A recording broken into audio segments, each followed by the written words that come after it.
Call the August 14th legislative session for City Council to order. Mr. Hill, if you can call roll, please. Ms. Keener. Mr. Hillier. Yes, here. Mrs. Seaval. Here. Mr. Severns. Here. Mr. Mahan. Here. Mrs. Woods. Here. Mr. Ruckman. Here. We have Sam Romine. Sorry, I apologize. Here to do our invocation. If everybody will rise and stay standing for the pledge. Prayer first? Okay. Let's pray. Father, we thank you for just this chance to be here this evening. Lord, we pray that you would guide tonight's meetings and discussions, Lord. We thank you for these councilmen and women and just for giving up their time to serve and lead in our city. We ask that you would bless them and their families, that you would give them clarity and good judgment as they make decisions and again lead our community. Father, and again, we thank you for just their time and their willingness to serve. We thank you for ultimately your Son and the salvation he gives us. In Jesus' name we pray. Amen. Amen.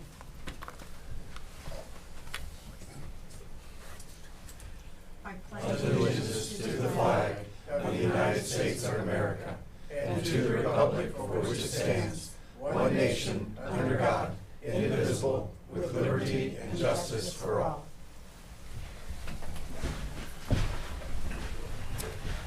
Could I get a motion to excuse Mrs. Keener from this evening's meeting? I would like to make the motion. Second. All those in favor? Aye. Those opposed? She is excused. So in your packet, you had the minutes from the July 24th legislative session. Are there any additions or corrections to those minutes? If not, all in favor? Aye. Aye. Those opposed? Minutes are approved. Mr. Hill, I see we have a petition for the alley vacation in everybody's packet. We need to do- Yes, we do. I can read it unless Mr. Severns would like to read it into the record. Go ahead, Ty. Okay. This is dated January 26th of 2023 from Rebecca Abbott, 100 Oak Street, Mount Vernon, Ohio. Dear Clerk of Council, enclosed, please find a petition for vacation of an alley signed by the property owners whose land would be affected, number 5 and number 8 on the plat map, which is attached, and a copy of the plat on which the concerned 10 alley appears. The property owner of number 7 already has a fence raised at the end of the alley. A, the alley itself is a grassy, weedy strip that runs between the detached garages of number 5 and number 8. According to the city engineer's office, no public utilities appear on it. B, the alley's dimensions are 10 feet wide by 41.4 feet long, according to the enclosed plat map. C, the map is from Plat Cabinet A, page 74, J.M. Ickes edition 10. D, the property owners on either side of the alley are 1, number 5, Rebecca Abbott, 100 Oak Street. 2, number 8, Gordon Loveland, 521 East Gambier Street. The property owners behind and kitty corner to the alley are 3, number 6, Robert White, 102 Oak Street. 4, number 7, Ethan and Devin Butterfield, 523 East Gambier Street.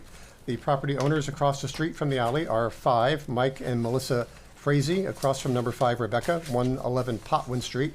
And 6, Tim and Chris Sullivan, across from number 8, Gordon, 519 East Gambier Street. And E, enclosed, please find a $50 filing fee. Costs are being shared between Rebecca Abbott and Gordon Loveland. Thank you for considering this petition. Sincerely, Rebecca Abbott. And as she does mention, the filing fee was paid. And attached to the letter was the petition signed by Rebecca Abbott and Gordon Loveland.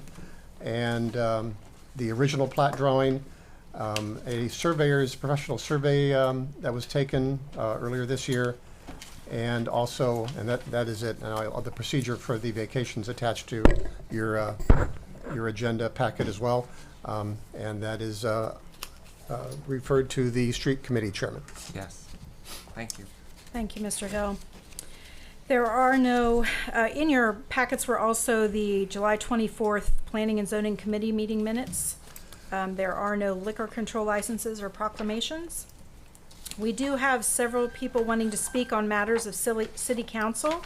So I will ask each of you in your turn to come to the podium, state your name and address. You will each be given 4 minutes. At the end of 4 minutes, if you need more time, you can petition council for an additional 4. Ms. Woods, before you start, Yes. the 2 gentlemen that are here from Rumpke, I did tell him if he needed 4 minutes. They drove here from Cleveland and Mansfield. Okay. So I hope council would appreciate Yes. and offer more time if needed. Thank you. Why don't we go ahead and just start with Joseph Strofstall? Did I say that right? Scoffstall. And the other gentleman can come up with you as well if he wants to. That's what you brought him along for. Thank you for coming.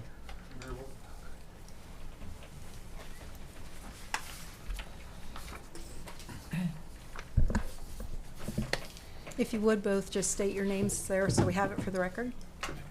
Joe Schaufstall with Rumpke Waste and Recycling. I'm the municipal sales representative. Kevin Sabo, Rumpke Waste and Recycling out of Mansfield, Operation Manager. Thank you. Thank you all for having us down here this evening.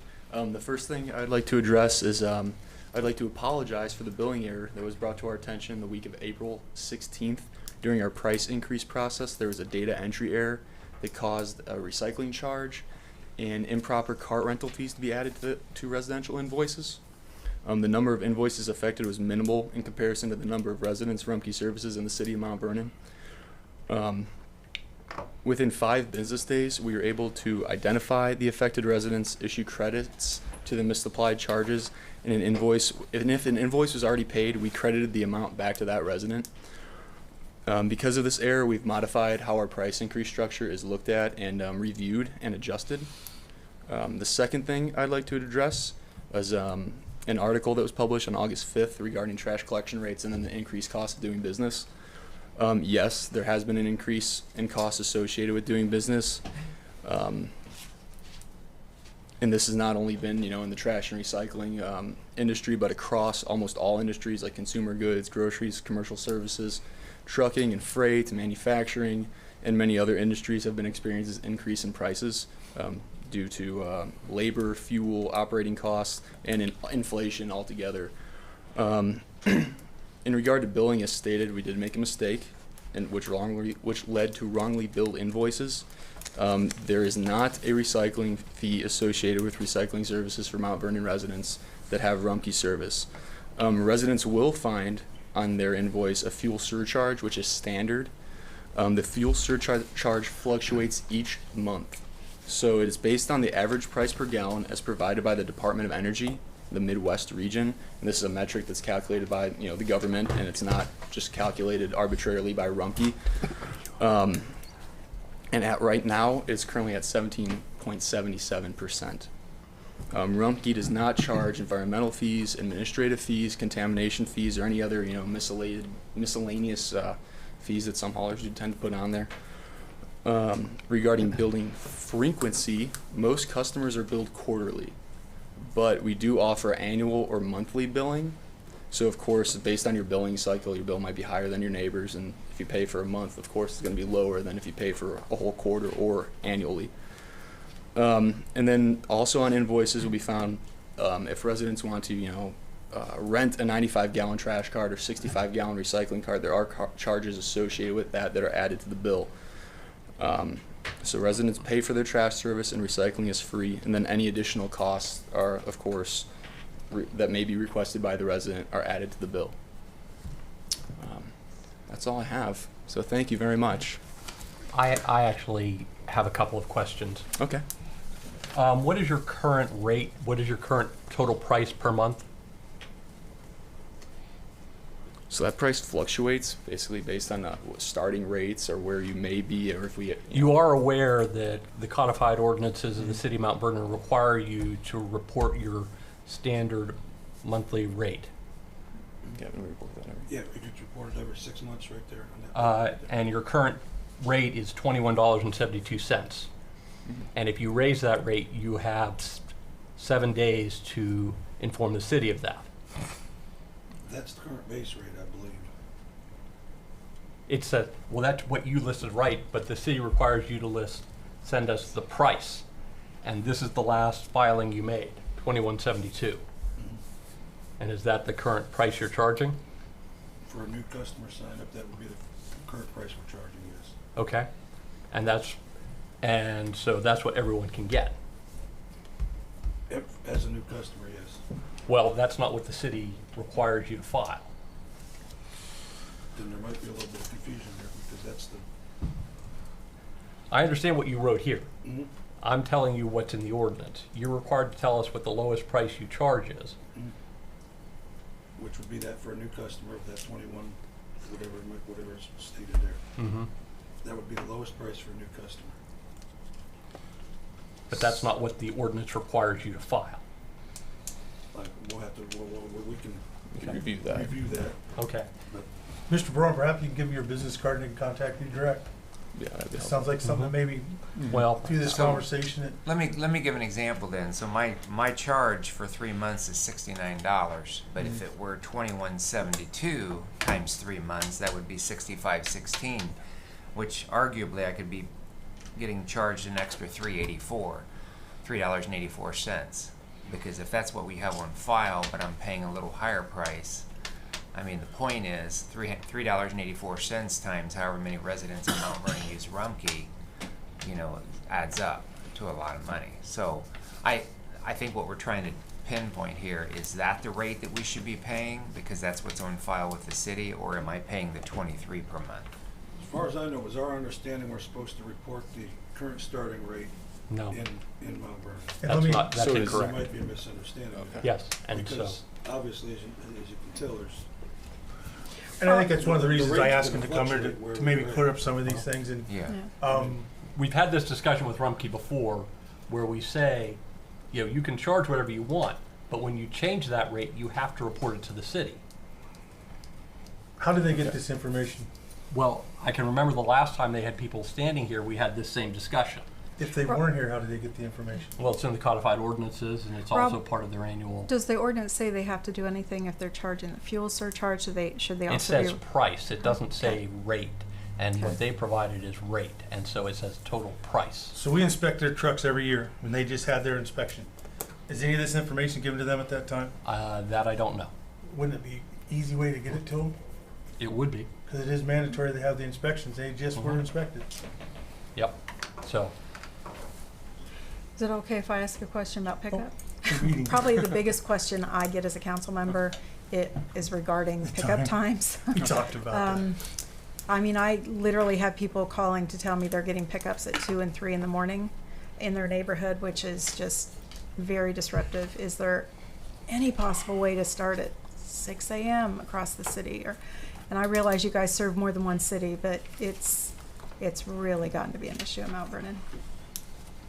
I'll address that. If you call us, we can do the best at routing and get out of the areas where you might be getting your complaints. But if we starting at 6, then we hear from the schools that we're in the school zones at the wrong time.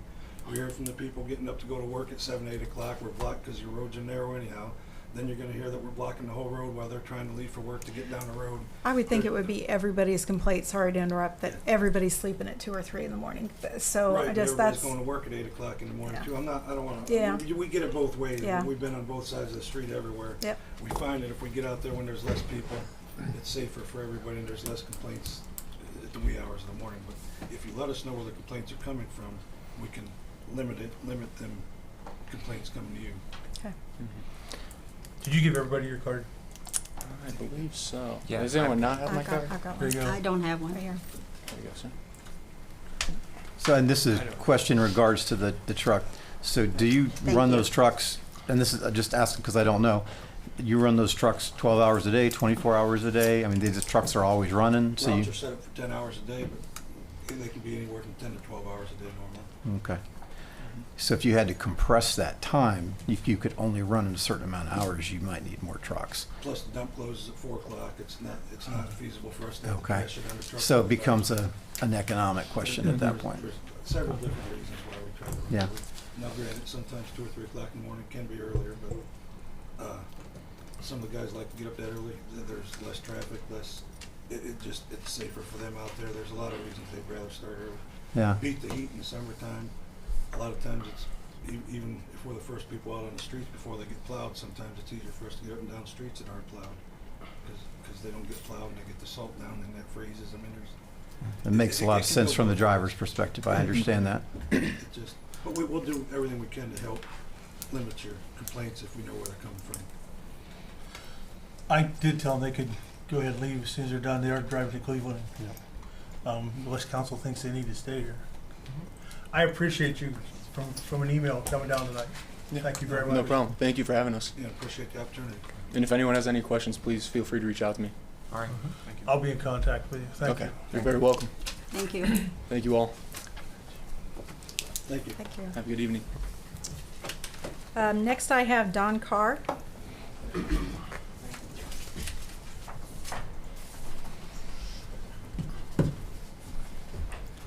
Good evening, active City Council President Woods and City Council members. My name is Don Carr, address 4 Upland Terrace. I'm here, I'm going to read this so I can reach the 4-minute mile here. I'm here today to bring to your attention a property maintenance issue regarding a vacant R1 parcel located off Vernon View Drive between Upland Terrace and Woodside Drive and east of the fairways. Many of you recall this property from a discussion back in early May when a prospective buyer from Baltimore, Maryland planned to create a build-to-rent housing complex of 226 rental units. Residents of the area have been in contact with Mr. B. Miller, property maintenance officer, since June 5, when the first email was sent to him alerting him that the new owner was not in compliance with our code section 1305.04 titled Grass and Weeds, which requires keeping property throughout the city cut to an 8-inch or less height. The communication with Mr. B. Miller continues even to today, with the last email sent to him last Thursday asking what steps the city is taking to get this property under compliance. We are told the same thing, that the owner will be cutting soon. The Mount Vernon Drive uncut property has become a nuisance, with homeowners reporting an increase in critters overrunning the neighboring property. There are reports from growing numbers of skunks, raccoons, and groundhogs invading their adjacent homeowner properties.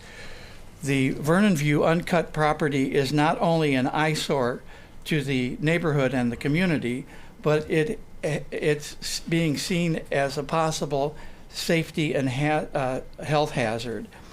There also has been a report from one of the adjacent homeowners of an increase in severe allergies they believe is most likely coming from the uncut field.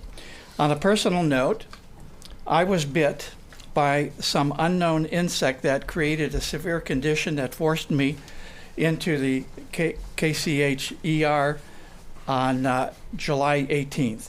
It was also determined that the infection produced blood clots that, if left untreated, could have been possibly lethal. Further lab work done in Columbus at my doctor's office and samples sent to the Mayo Clinic in Minnesota confirmed that I was infected with Lyme disease.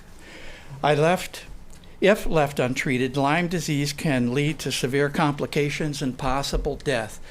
When I returned to Mount Vernon, I was informed that 2 other neighbors, one which lives 10 homes up my street, and the second one was directly across from the Vernon View uncut property, had also contracted the Lyme disease. Zach Green from the Knox County Health Department informed City Council at the July 22nd meeting about the significant increase in Lyme disease cases this year. Lyme is caused by being bitten by a black-legged tick that hangs out in wooded areas and grasslands similar to the Vernon View kind of property. No one can say with exactness that our Lyme disease came from that uncut field, but it's sure an incredible coincidence.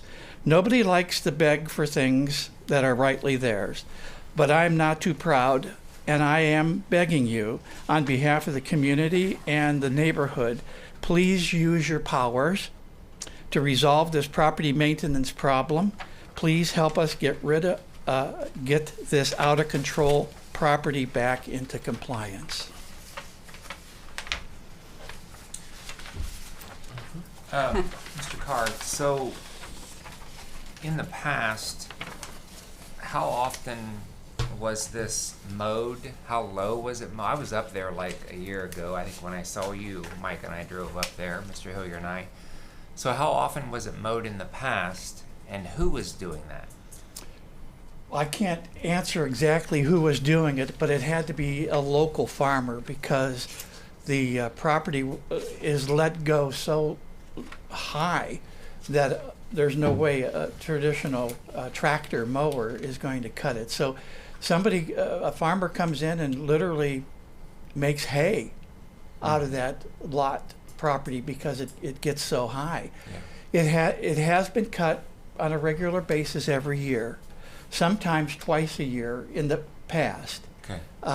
It usually what took Mr. B. Miller to contact the owner to do it, I believe, or sometimes it was just done on good faith from the previous owner. But to answer your question, how low it gets, it doesn't get as low as some of the other properties that have major acreage, like the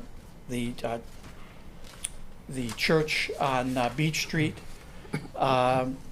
I believe Trinity Assembly, they have 6 acres of open land, and they keep it cut as you and I would our front yard. This property, I believe, if it got under control, could be kept at that low cut. But for whatever reason, we as a community let the owner let it grow to a significant height. Okay. So just to, you said the previous owner mowed it at least a couple times a year? It has been done twice a year, but regularly once a year. Okay. You can count on that. So even at twice a year, it's got to be 3-4 foot tall. Absolutely. So I guess I hear you, and I'm sorry that you got bit by whatever. I get that, but even if it were just twice a year, there's an issue back there with probably ticks and bugs and critters and whatever. So yeah, it needs to be mowed more than twice a year. So is this under the 8-inch rule? Oh, yeah, it's kind still of a property in the property? city of Mount Vernon. That's So we just need to enforce it and. one. And if I could speak, in your letter it said you've stated it was been 60 days since mowing issue was brought to the attention of the city, and there is a 10-day compliant requirement. I believe in our conversations you said that Mr. B. Miller had contacted the owner. I can't confirm that. He never showed me any proof that it was done. All right, but anyhow, it does, and this was brought to my attention by Ms. Dixon, who sent us all an email. By ordinance, it does mention the 10 calendar days for compliance. The property owner or occupant shall be subject to prosecution in accordance with section 130304. Additionally, upon failure to comply with the notices, any duly authorized employee of the city of Mount Vernon or contractor shall authorize or enter upon and mow the grass. And then they'd be charged back for it. Mr. Braun, when it says prosecution, what do we have that we could do? Well, this is 130304 part, let me, Yeah, and 13, what is it doing? the there? property owner or Yeah, occupant no, shall be I'm subject to trying to- prosecution in yeah. accordance with section But- 130304. And 130304 has violate, and the penalties are, additionally, we can seek injunctive relief. All of that has to come by referral from the property maintenance officer, the property maintenance enforcement officer. So what you're saying, relief is we mow it and then ask for the money? Well, we can place the money on, we can place the costs on the property taxes, so it gets paid that way, or we can seek injunctive relief or other penalties. So I guess in short, so Mr. Carter, at least these people sitting behind him get an answer. And Mr. Zick's not here, the mayor's not here, so I'm gonna ask you, who follows up with Mr. Beamer so we can get an answer where we're at on this? Well, I can speak with Mr. Zick when he gets back tomorrow and talk with him about following up with Mr. B. Miller. Mr. B. Miller reports to Mr. Zick. Mr. B. Miller does not report to me. And so I will tell him about our conversation here and ask him to follow up and report to council.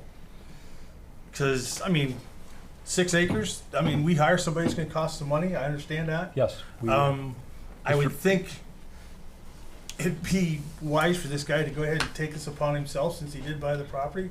I guess I'm asking that somebody could listen to this tape, that somebody would, either Mr. Beamill or Mr. Zick, give Mr. Carr an email on what the answer might be. Thank you.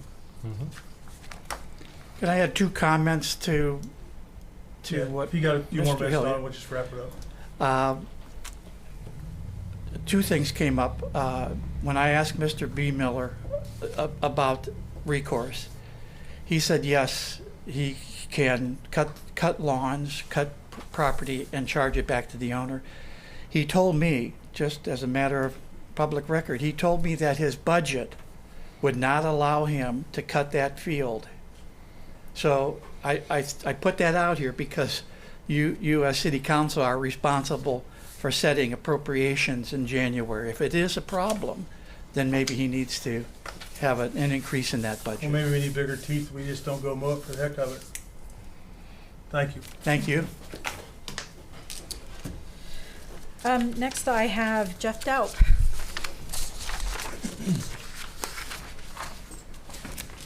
Yes, I'm Jeff Daup. I live at 1 Upland Terrace. I'm the one that's been emailing Greg back and forth. And I emailed him this morning and told him we were coming, or that there was going to be some people coming.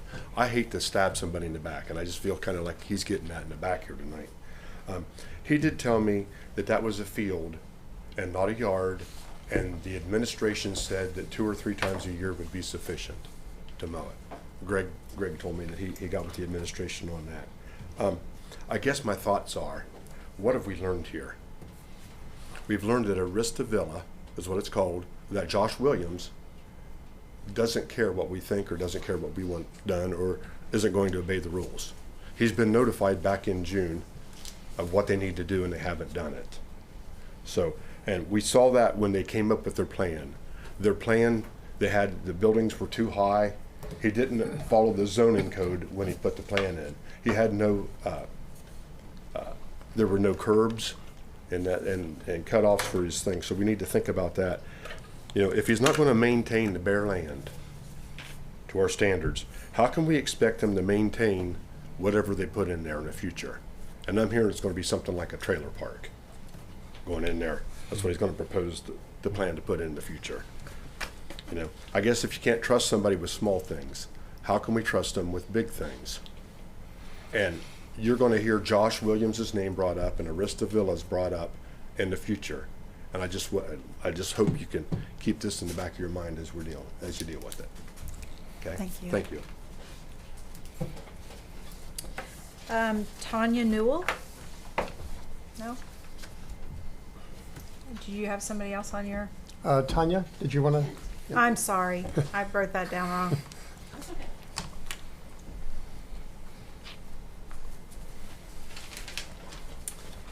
Hi, my name is Tanya Kent, and I live at 202 Maplewood Avenue here in Mount Vernon. Thanks for having me tonight, Council. I appreciate it. I just want to touch base on the last council meeting, some issues with the levee and/or the dike being disclassified and decertified. So I was kind of shocked that Mr. Ball said the whole thing was declassified and decertified. So with our infrastructure being not in place and not secure, federal regulations, I mean, although they are not law, they can be forced as law, and they often include penalties and violations. So are we in violation of that or getting penalties, or does anybody know? It's one of the highest duties of mayor and city council, you know, the engineer, for the health and safety of the community. The mayor agreed that half the city is in danger. I mean, it makes our evacuation process even shorter with it being, you know, with FEMA saying we don't have a levee or a dike now, it makes the evacuation process just even shorter. Mr. Ball's known this since 2016. Could you imagine the millions of dollars that could have been brought to this with grants and funding? I mean, federal, state, county grants, millions of dollars. I mean, just let alone Governor DeWine, last October, it was $10.6 million on critical infrastructure and home improvements. I didn't see us on the list for any amount of money That's ridiculous. I mean, we're talking millions. Why isn't there repercussions or accountability for this? We're not only talking about me, we're talking about half of the citizens in the community that it's unsecure. Businesses, 2 schools, Columbia School's insecure, West School's insecure, businesses, homes, people, families. And I mean, there used to be funds allocated for this, and the watershed fund was supposed to be allocated towards this. And now it's going for other things that's, you know, I just don't understand it. And I realize that you guys say you're working on it, but like the land on Harcourt Road that was supposed to be annexed in, you know, the township told me it was annexed in. The mayor told me it was not.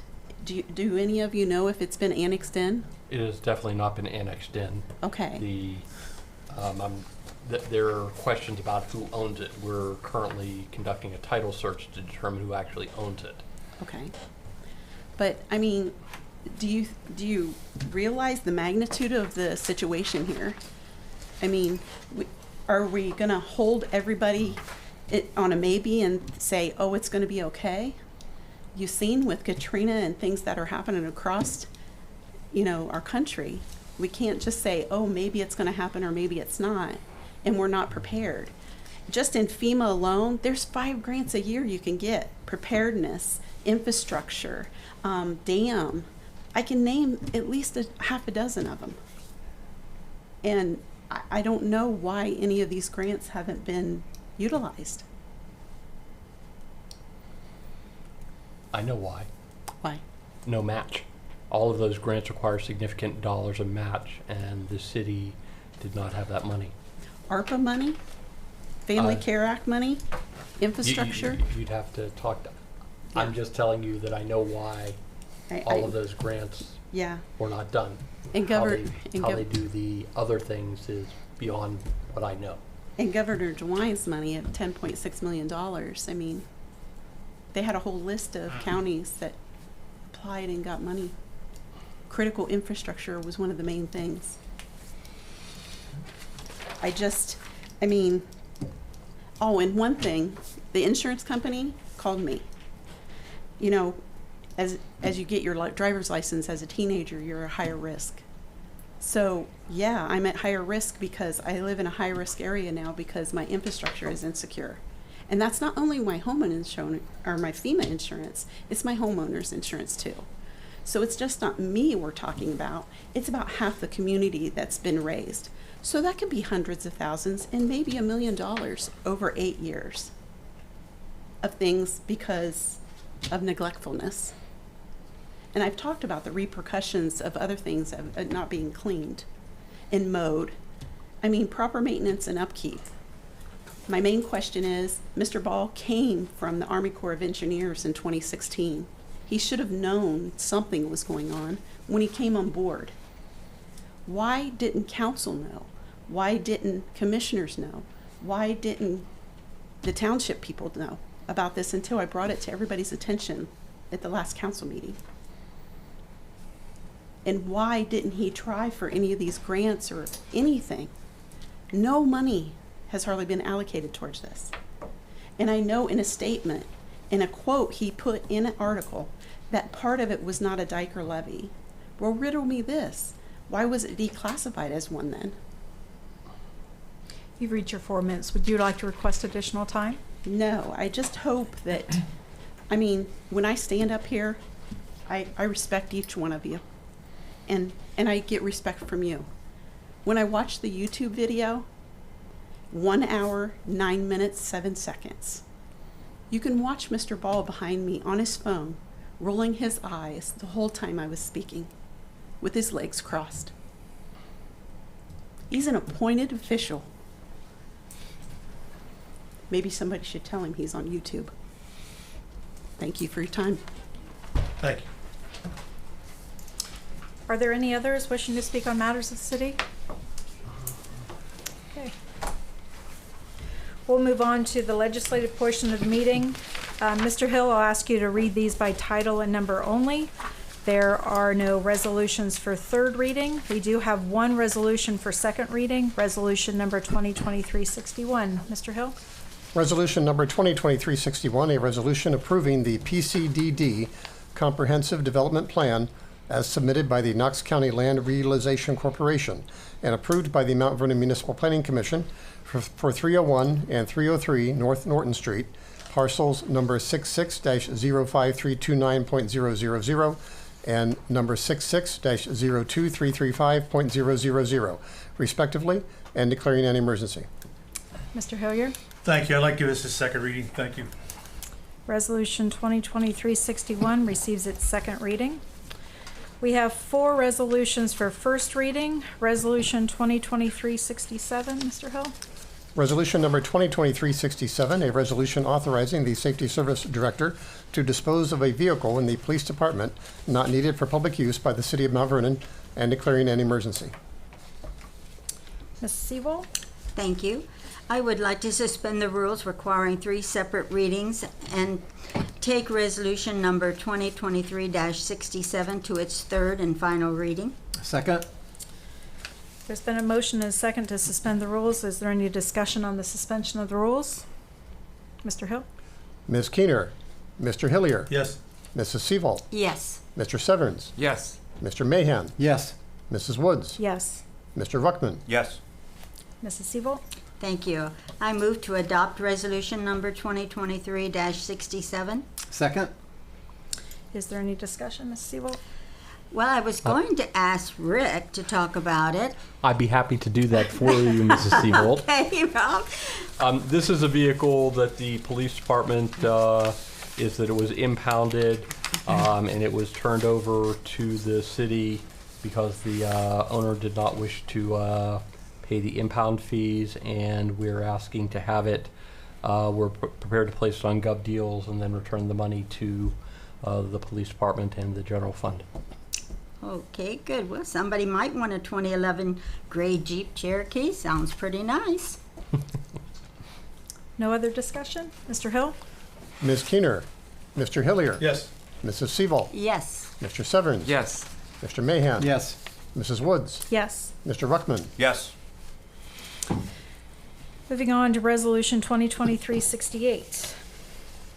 Resolution number 2023-68, a resolution authorizing and directing the auditor of the City of Mount Vernon to make supplemental appropriations. Mrs. Sewell? Thank you. I would like to suspend the rules requiring 3 separate readings and take resolution number 2023-68 to its third and final reading. Second? There's been a motion and a second to suspend the rules. Is there any discussion on the suspension? Mr. Hill? Ms. Keener, Mr. Hillier, Yes. Mrs. Seaval, Yes. Mr. Severns, Yes. Mr. Mahan, Yes. Mrs. Woods, Yes. Mr. Ruckman, Yes. The rules have been suspended. Mrs. Sewell? I move to adopt resolution number 2023-68. Second? Mrs. Sewell? Thank you. Mr. Scott, would you like to talk to us about all these things here? Looks like a lot of money. Thank you, Mrs. Seavolt and Council. These are new appropriations coming into the city's treasury that we did not anticipate at the beginning of the year. Item 1, water liens. We have collected $7,100 in water liens when we need to distribute those back over to the Water and Utility Office. Items 2 for Chief, Captain, and Patrol. This is $116,000 coming by the way for the police department, and then also $160,000 in additional resources for the fire department. Council, this is coming by way of the Ohio Department of Safety, Ohio EMA, ARPA funding for first responders retention incentives, employee retention credit. This program, we applied. We had staffing who applied for this grant, and both the safety forces have been awarded their respective dollars. This will come by way of Each of our members on staff in the police and fire department, from a roster that was created in last July, $4,000 each of the employees that are within that window of the roster window that we're working with will receive $4,000 each, fire and police personnel. This is coming by way from the federals, obviously passing through from the state of Ohio. Each entity who had a police and/or fire department were eligible in the state of Ohio to do this, and fortunately, a police department who has a grant writer picked up on it for us and made the submission. So we did very, very, very well in this regards. As soon as the resources are in the Treasury, the city will then distribute those revenues back to each of those affected personnel. Then if we move on to number 4, contract engineering for $50,224.94. At your last meeting, Council, we had a larger amount of this at the same type, and I had indicated to you that we would be bringing you this number for you. This is a reimbursement coming for contract engineering for what we had paid towards State Route 13 improvement project. In fact, we were only required to have paid 10% and not the full amount. So the state has reimbursed us back for those dollars and put them back into the Treasury. We'll continue to, and you will continue as well, to hear all about State Route 13 road improvements as the years go by, because that's going to be a very large impact from the fire department coming around up to State Route 13 going north. And then at your last item here for contract services, $50,000. Once again, this is a recognition that we ought to always say to these folks, and this is the Ariel Foundation, who has given the city a grant award in the amount of $50,000 to help subsidize the water park management company that we have hired. We knew this ahead of time before we actually put this contract together, and we spoke with the Ariel Foundation at the time, asking them if they would be willing to help support. They were very encouraged to do that, and making sure that we had a water park that was operational for our community, and it has done very well for us this summer. So those are those items, Mrs. Seavolt, that we have for tonight. That's great. Ariel Corporation is so good to us. Yes. Mr. Question, Hilliard? Terry, that $50,000, wasn't that because of the amount of pay raises and what they wanted to do, and so we didn't increase Yes. the gate fee? Yes. Wasn't that what it was for? We didn't raise the gate fee, Right, but but what that helped. But it raise helped the to gate offset that, yes. That's exactly what was in regards to that, so that we were able, one thing that we did not have on our site at the time that we were getting ready to open up the park is that we had made application to the Department of Health here in Mount Vernon, to the Mount Vernon Health Department, to reduce staffing on some of the guard size on the guards. We had been running it with 12 guards, and they have made a determination, or at least an assessment, that 11 would be adequate to do that. And so on behalf of the management company, they went with us to the health department to be able to get that reduced so that they didn't have to have that extra staff person. Now, you have to remember, folks, this facility runs from 12 noon till 7:45 every day, 7 days a week, throughout the summer months. So having staff and the shifts, that's not just one person that we're talking about. It's one person every shift that has to come through for that. And of course, trading off times for days off and so forth. So this really has been a help. I mean, I can't imagine what we would not have been able to do if we had not had asked for Ariel Foundation's support to us, and they were glad to do so as well. Thank you, Council. Question, ma'am, on the $160,000 and 116 and 160, and that's great news for those men and women. That is a retention incentive. Yeah. Is there an expectation that those officers will stay in the city for a certain amount of time, No. or that's just a incentive to keep them in the field, or? I think in part that at least for us, we were recognizing it for the ability to retain the workforce that we had and not go to another department where they could possibly made more income or something like that. That's kind of where we were at. I was just talking with the chief this morning on this same topic as we're talking about here. And for example, like Columbus, they decided to use theirs more on recruitment. They placed the request in that realm, and so therefore they were looking at trying to get people coming in and like a signing bonus in order understood. to come to our community as opposed to going to someone else's community.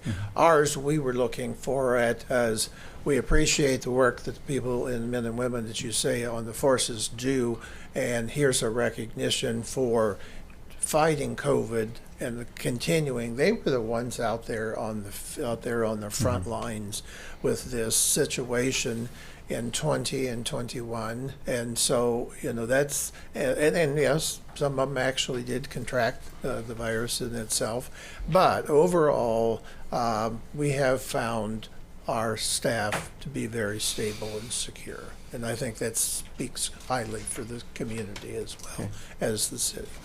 Very good. Good news. Thank you, Mrs. Siebel. Thank you, Mr. Scott. No more discussion, Mr. Hill? Ms. Keener, Mr. Hillier, Yes. Mrs. Siebel, Yes. Mr. Severns, Yes. Mr. Mahan, Yes. Mrs. Woods, Yes. Mr. Ruckman. Yes. Also, for first reading, we have resolution number 2023-69. Mr. Hill? Resolution number 2023-69, a resolution authorizing and directing the auditor of the City of Mount Vernon to transfer certain funds. Ms. Siebel? Thank you. I would like to suspend the rules requiring 3 separate readings and take resolution number 2023-69 to its third and final reading. Second?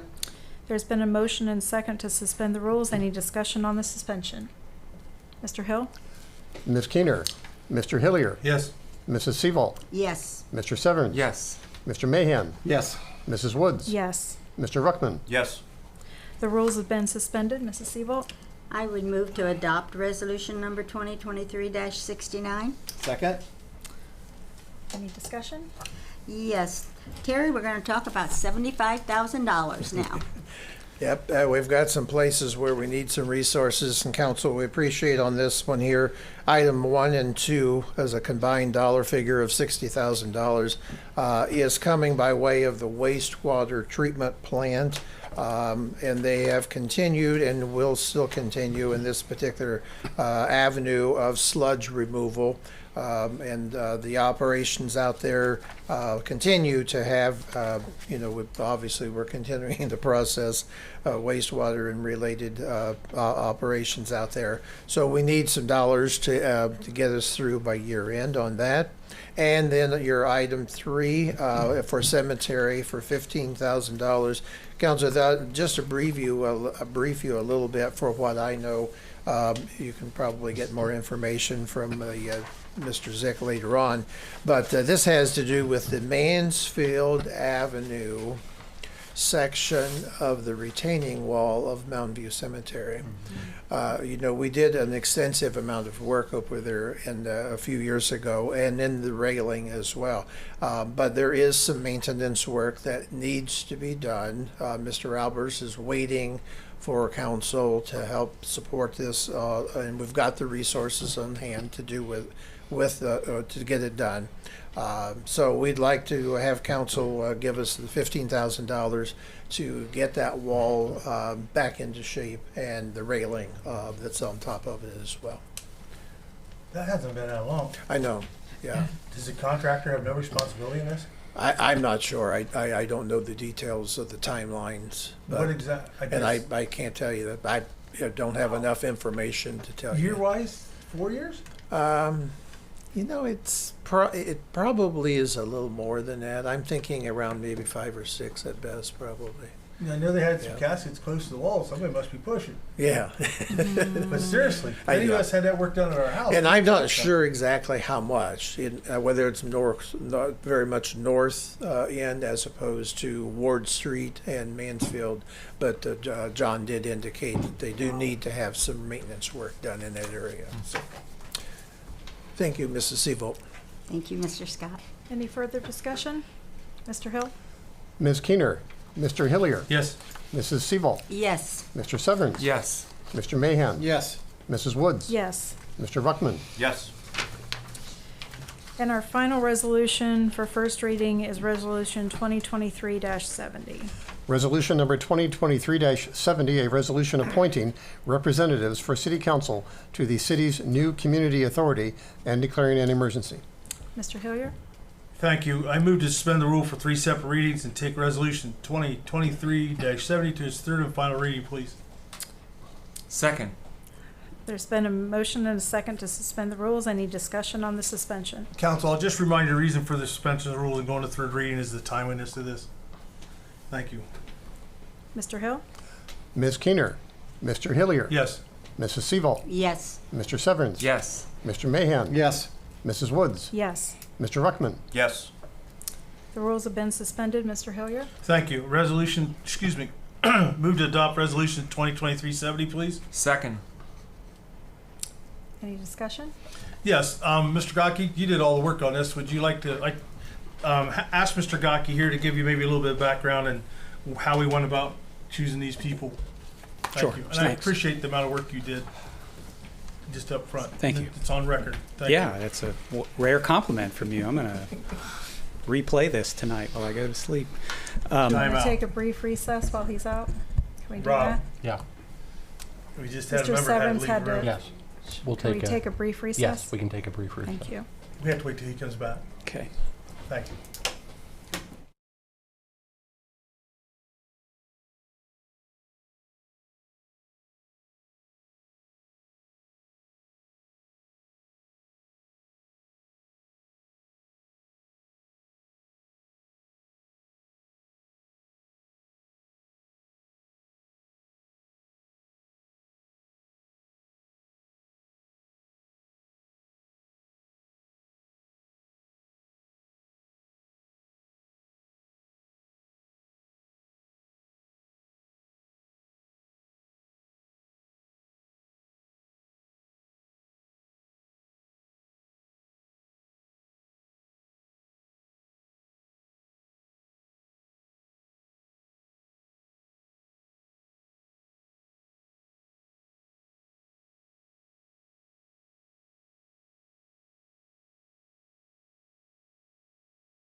What's the time? 26. 8:26. Thank you. Are you ready, Todd?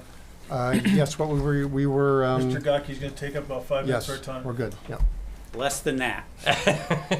So, if you recall, the new Community Authority Board has 7 members, 3 appointed by the mayor. He appointed himself, Safety Service Director and City Engineer. So that provides a lot of expertise and knowledge on the needs of the city with regard to infrastructure. You all appoint the other 4 members.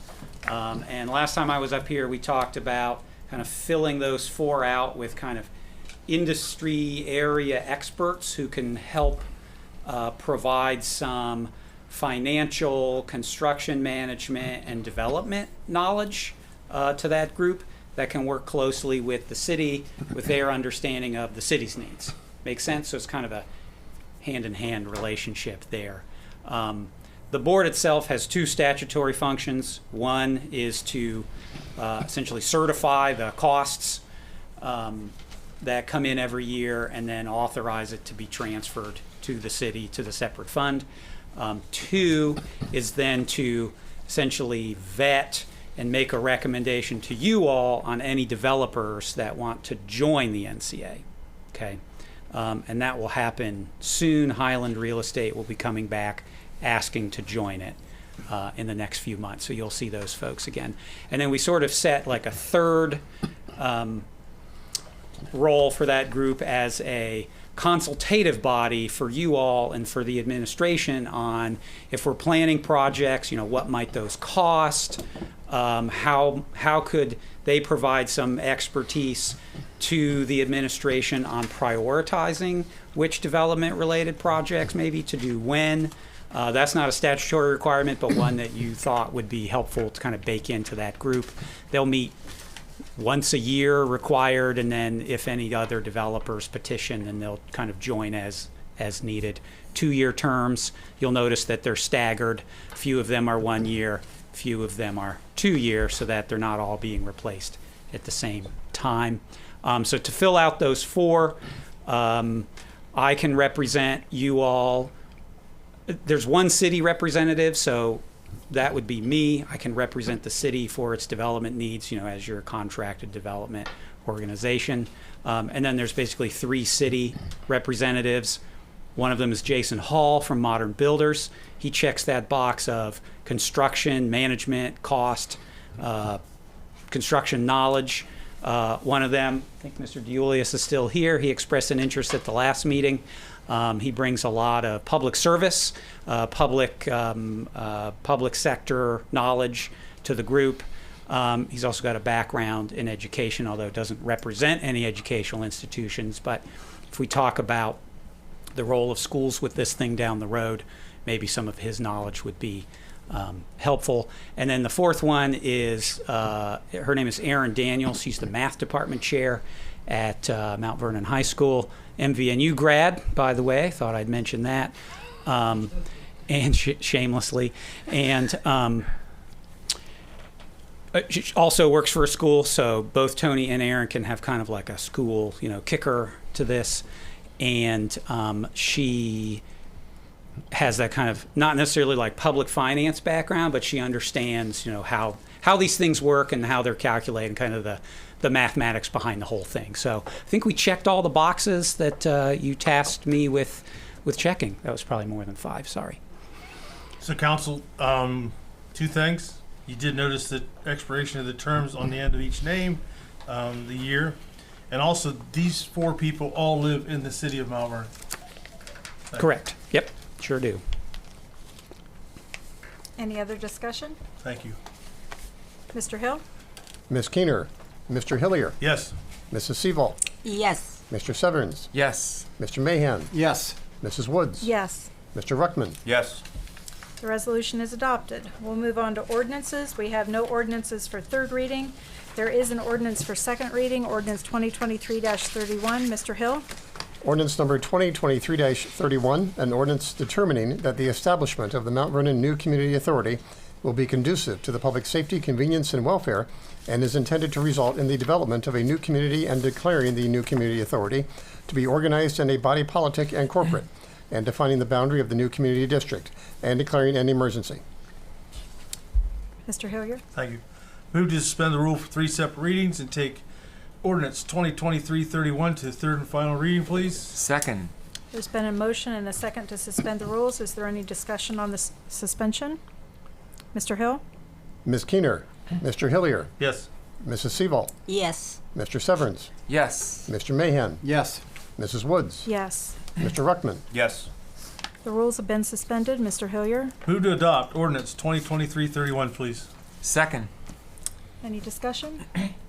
Thank you. Council, I think this has been beat up enough. I don't think we need Mr. Nagaki back to the podium. You just passed the other piece of legislation, so you better pass this to go with it. Thank you. Thank you. Mr. Hill? Ms. Keener, Mr. Hillier, Yes. Mrs. Seaval, Yes. Mr. Severns, Yes. Mr. Mahan, Yes. Mrs. Woods, Yes. Mr. Ruckman, Yes. The ordinance is adopted. We'll move on to ordinances for first reading. Ordinance 2023-32. Ordinance number 2023-32, an ordinance to create the positions of human resources interns and declaring an emergency. And since this is mine, we're going to give this a first reading. And can I get a 10-minute committee meeting next meeting, please? Our last ordinance tonight is ordinance 2023-33. Mr. Severns? Ordinance number 2023-33, an ordinance to amend section 1155.03D of the codified ordinances of the City of Mount Vernon regarding the duties of the Municipal Planning Commission and declaring an emergency. Yes, I'd like to suspend the rule requiring 3 separate readings and take ordinance 2023-33 to its third and final reading. Second. There's been a motion and a second to suspend the rules. Any discussion on the suspension? Mr. Hill? Ms. Keener, Mr. Hillier, Yes. Mrs. Seaval, Yes. Mr. Severns, Yes. Mr. Mahan, Yes. Mrs. Woods, Yes. Mr. Ruckman, Yes. The rules have been suspended. Mr. Severns? Yes, I move to adopt ordinance 2023-33. Second. Any discussion, Mr. Severns? Yes, Mr. Bourne, could you talk to us about this a little bit? So, what this change in the ordinance does is codifies the process that council and the administration have always followed, which is whenever we get an alley vacation or a street vacation request in to city council, which it has to come by law, they would then refer it back to municipal planning for a recommendation so that they could have a public hearing or they could have a public meeting and discuss it there, allow people to bring more evidence than is in the bare bones petition. As the most recent alley vacation came in, we were discussing it, and it was apparent that our practices did not mirror what was in the ordinance. And so after we talked that through, I spoke with Mr. Severns, and he asked me to draft legislation so that we would codify the practices, what we've always done for at least as long as I've been involved with council, which is since 2009, and I'm sure it was happening long before that. So we just voted to suspend the rules and we'll be voting on this. Where does that put the request currently in motion? Well, after this gets passed, I believe that Mr. Severns will then ask that it be referred to municipal planning. Yes. Okay. Any other discussion? Mr. Hill? Ms. Keener, Mr. Hillier, Yes. Mrs. Seaval, Yes. Mr. Severns, Yes. Mr. Mahan, Yes. Mrs. Woods, Yes. Mr. Ruckman, Yes. The ordinance is adopted. Whew, I made it. So we'll come to remarks from administration. Bruce, you got anything to say over there? Well, I want to thank the people that spearheaded the festival. Did a great job. I was there during a little bit of sprinkling for Saturday night, but it basically was nice weather and had a few sprinkles, and most people pretty much stayed. And also I'd like to thank the staff. A week ago yesterday I went up to the swimming pool when they had a staff appreciation time where they could bring their families there. And I thank the staff because so several from the police department were there, some other departments were there, went over and talked to them. Appreciate what they do for this city. They do a lot of work, and it's nice that we can have an appreciation time for them so the people know we appreciate the work they do. Thank you. That's Mr. all. Bourne? Thank you, Mrs. Woods. Two things. Number one, we're going to be striping the bottom 2 levels of the parking garage at 5 North Gay Street this upcoming weekend. So there won't be any parking on Thursday and Friday, I believe. They sent out an email. And so just so that people know that you won't be able to park in the parking garage for Thursday, Friday, and then over the weekend, they've been cleaning and getting it all ready to put the new striping in to go with the all of the reinforcement that was done. So at that point, all the work on the bottom 2 levels will be done, and then we still have to stripe the top level, and I'm not sure when that's scheduled for. Second thing, last week Mr. Hillier requested some legislation regarding appointments to various city council boards, making sure that we were appointing city members.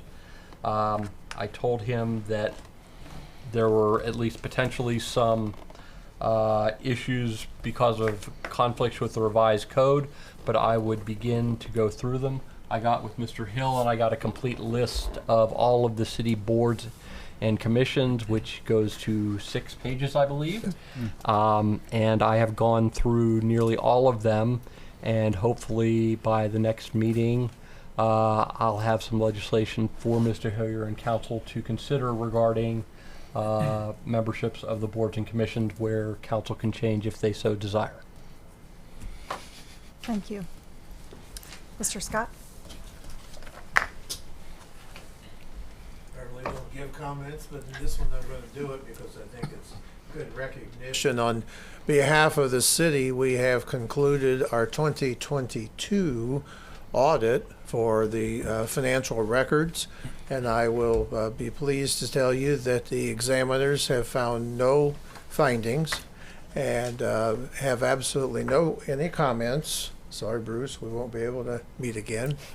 But overall, did a very good job in the records, and the exam went well. So we're closed up for 2022 at this time. May I ask, how many of those audits of excellence certificates do you have on the wall down there? A lot. Yeah. All but one. That's awesome. It's probably somewhere in about 25, well, probably more like 28 or 29, Very probably. nice. Thank you. Congratulations. Thank you, Terry. Yeah. Mr. Severns? Yes, 2 things tonight. I feel like we've got to figure out a first step on this levy, dealing with this levy in Mount Vernon. And I'm just thinking of the old question, how do you eat an elephant? One bite at a time. We've got to start somewhere. I don't even know what questions to ask, but I hear you, okay? But we need to have something, and I'm looking around the room because I don't even know who to look at, but I don't know the right questions to ask, but somewhere, somehow, we've got to take a first bite and a first step in the levy issue. Second thing is this whole Vernon View field out there, which we had some residents talk about tonight. I know Mike asked us to maybe have a little follow-up. People have been writing about this at least since June, and it's August 14th. So I feel like we need to have some way to get this thing mowed in the next 2 weeks or something, and put a charge on this gentleman's taxes or whatever we do there to charge this owner of the property. But I mean, if people are getting sick out there, you know, I realize that they can't prove that it was a tick off the land, but it's probable, because there aren't woods around those streets other than, you know, that lot behind there. So I feel like we need to put something into this and get this mowed quickly. And then I'd like to, you know, I hope we can have a follow-up report from Mr. B. Miller or whoever. I'm going Rick, to ask that Mr. Zick. I'm going to report to Mr. Zick tomorrow and ask him to speak with Mr. B. Miller and then report to council. Thank you. Mrs. Siebel? I would also ask Mr. Severns to refer the alley vacation to the Municipal Planning Commission. Do we need to do that tonight? Well, yeah, if you would just do that and then we'll take care of it. I make a motion that we, Well, you just need to tell us to do it. And we'll let's take do it. Okay, thank you. Mrs. Sewell? I agree. I'm right behind you. Everything you said, yes, I agree. I don't have any of the answers that you have with what you brought up, but I agree with what you said. I wish I had a solution, but I don't. I feel the pain. When I listen to her, I feel her pain, and I don't know how to solve it. It's just But- me, and it's a lot of money just for me. So imagine half the city. Yeah. And then we're paying taxes, property taxes. My insurance person told me my property may not have the same value now, my land, because I live in a flood zone that's unprotected. So I'm paying property taxes on something that may not be of any value. Yeah. That's ridiculous. Yeah. And the next question is, Well- all of them that are paying it, I don't pay it anymore. But the last year I did pay it, it was $1,700. The state only requires $365, but your mortgage company is the one that determines how much your flood insurance is. So if we were to have a flood, it wouldn't make any difference if we paid $1 or if we paid $2,000. FEMA is not gonna help pay for anything that happens down there because it was decommissioned. Yeah. And that's not fair to any of us that live down there. I mean, my house in 59, it was covered clear to the top of the windows, because when we put in new windows, we had to dig out the mud.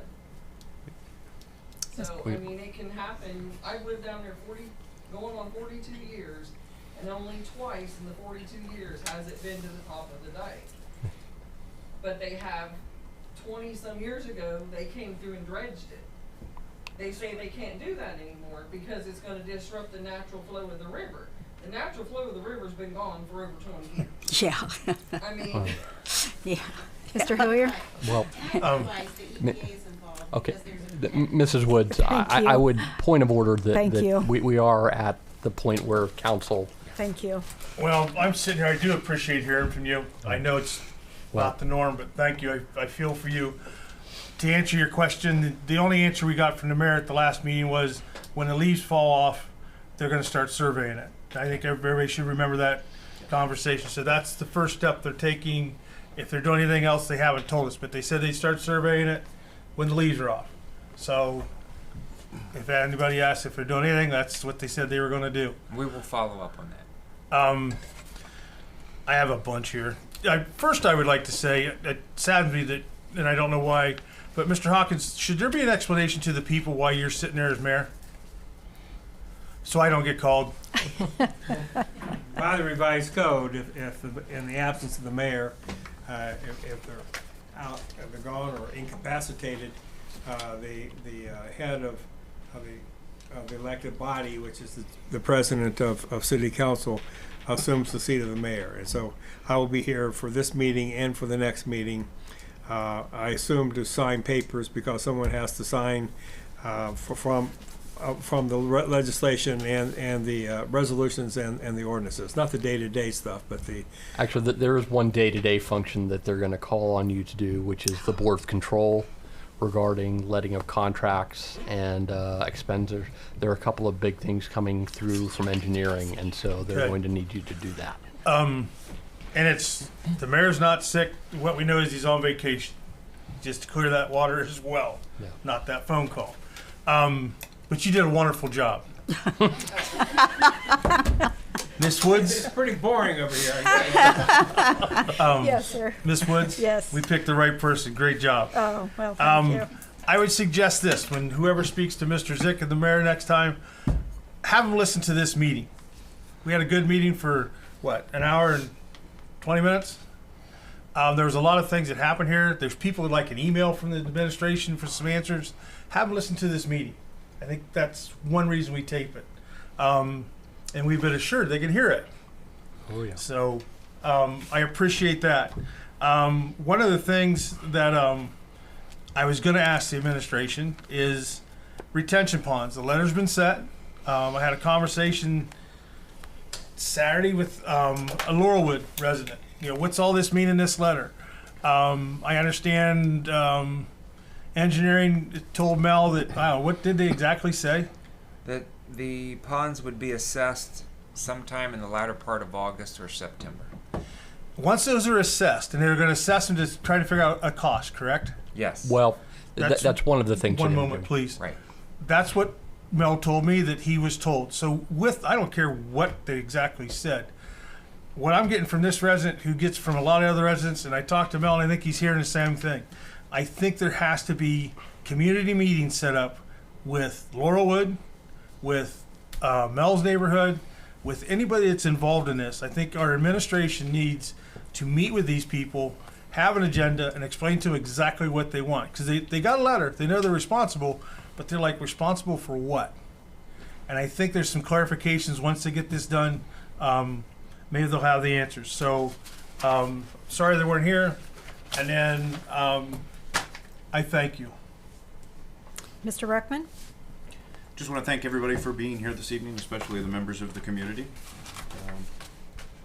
That's really it. Okay. Mr. Mahan? Want to appreciate the Music and Arts Festival in Mount Vernon, all the staff and the people who, the artists and the musicians. That's always a great event for the city of Mount Vernon. I want to congratulate Mayor Starr. He defended his dissertation. I understand he's attending a ceremony to be awarded his doctorate. And Mr. Vernon, is that a PhD or is that okay? We believe it's a PhD. I think but it's an ED. that's not a legal declaration. I think it's an ED. Oh, possibly an ED. Okay, but anyway, the mayor has defended his dissertation. He's being awarded his doctorate, and that's quite an achievement. So congratulations to him. MVNU welcomes a new president, Dr. Carson Castleman, who I worked for in the admissions office way back these many 23 years ago. He is coming back with his wife to be the president of Mount Vernon Nazarene University, and we're looking forward to that. I want to send well wishes to Carrie Mahan, Pleasant Street Elementary, and all of the other employees and faculty of Mount Vernon City Schools. Send well wishes for a great year for Mount Vernon City Schools. So thank you, ma'am. Okay. Well, I will keep my comments very brief. I just want to kind of piggyback on the levy. I know they talked about doing the survey when the leaves fall, but I think it'd be a good idea to at least promote what is the next step after that. What will that survey tell us? I think that would answer a lot of public questions. And I wanted to piggyback on the school thing too. It was on my list. Just please remember to slow down. School's back in session. Those kids driving for the first time scare me to death, but just be careful out there.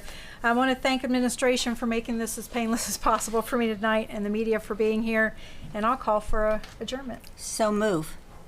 Second. All those in favor? Aye. Thank you.